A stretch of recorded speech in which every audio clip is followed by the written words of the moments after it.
So we all know that Disney's Snow White live-action remake was supposed to be another blockbuster from the house that apparently built the fairy tale factory, but recent financial disclosures show Disney may have actually lost about $170 million on the movie, and that's before we even count the marketing costs. Today we'll break down why it lost so much money, from the UK production finances and controversies to casting outcry and story decisions, and then we'll compare that with a smaller film that did succeed by doing more with less. Usually, Disney doesn't reveal how much each movie costs, and it's all part of a big corporate bucket. But because Snow White was filmed mainly in the UK, and UK tax law forces production companies to publicly list their numbers, we actually have real data to work with. According to filings from Disney's UK side business, Snow White spent around $336.5 million on production, and even after a UK government rebate of about $65 million, the net cost was roughly $271 million.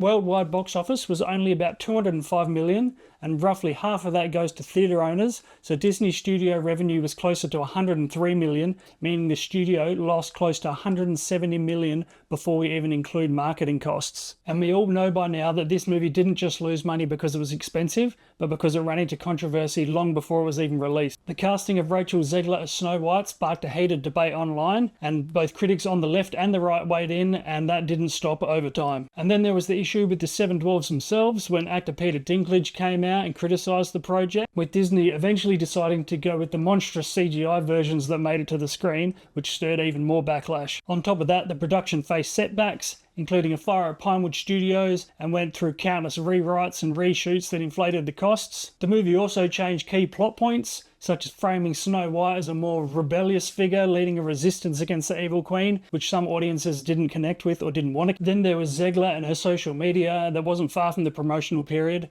and that pretty much turned the excitement for the new movie into an online culture war lightning rod. And we can't ignore the fact that Disney absolutely flooded the market with a bunch of live-action remakes, and most of them weren't good. And kudos to the team that thought of doing Lilo and Stitch, because that actually worked and grossed over $1 billion worldwide and proved that audiences will come out for some live-action remakes, as long as the nostalgia and the marketing are correct and they pick the right project. So what does this actually mean? Because most people just say, oh, Disney's a bazillion-dollar company, they can afford losses. Snow White's failure shows that even the biggest studios aren't immune to overspending, with brand fatigue and controversies that absolutely destroy box office performance. Now let's look at something on the complete other side of the spectrum with Godzilla Minus One. This Japanese film was made on a budget of around $10 to $15 million, which is minuscule compared to most Hollywood blockbusters, and yet it delivered massive returns relative to its cost and even become the highest grossing Japanese Godzilla film ever released in the US, plus it won Best Visual Effects at the Oscars. And what also seems to work with audiences and critics?